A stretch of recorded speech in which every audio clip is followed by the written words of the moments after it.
Palestine went from this to this, and it didn't happen overnight. Up until the early 1900s, Palestine was part of the Ottoman Empire, a religiously diverse land where Muslims, Christians, and Jews lived alongside each other. Then, things begin to change, with the start of the Zionist movement in Europe calling for the establishment of an independent Jewish state, ideally in Palestine. The first wave of European Jews start to immigrate. By the end of World War I, the Ottoman Empire collapses and Palestine is under British rule. It's 1917. Britain declares its support for a Jewish homeland in Palestine. The number of Jewish settlers grow, fueling tensions between the Arabs and the Jews.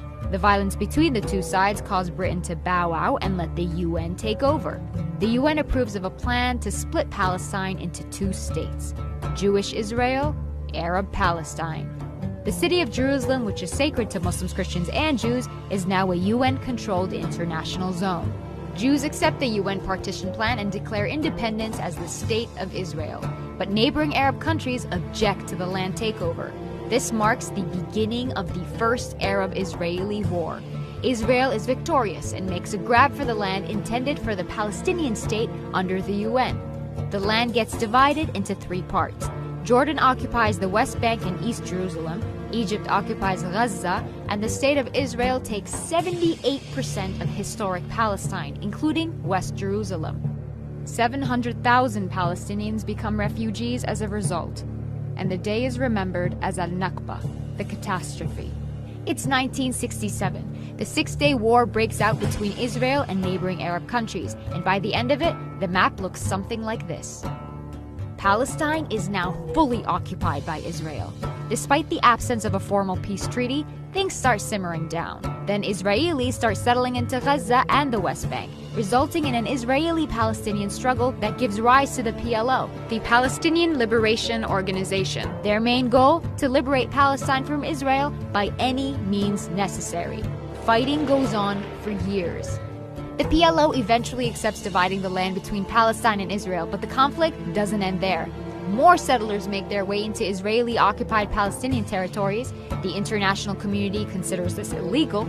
The frustration of the Palestinians leads to an intifada. As a result, Hamas is born, a political movement determined to fight against Israeli occupation of the West Bank and the Gaza Strip. The United States, Israel, and the PLO signed the Oslo Agreement to split the West Bank into three sections. Area A, under full Palestinian control. Area B, under joint Palestinian-Israeli control. And Area C, under full Israeli control. But the solution creates a problem. Area C contains the majority of West Bank's agricultural land, water, and minerals. Palestinians have limited access to these. Further peace talks prove unsuccessful. Palestinians lose hope, resulting in the Second Intifada, and Israel begins building walls and setting checkpoints to control Palestinian movement. It's 2005. Israel withdraws from Gaza, but continues settlements in the West Bank.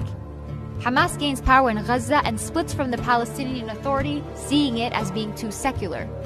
The West Bank and Gaza are now under separate leadership. Israel imposes a blockade restricting any form of movement by land, air, or sea. It's 2017, and this is the current situation of Palestine. There are solutions on the table, but will we see them implemented in our lifetime?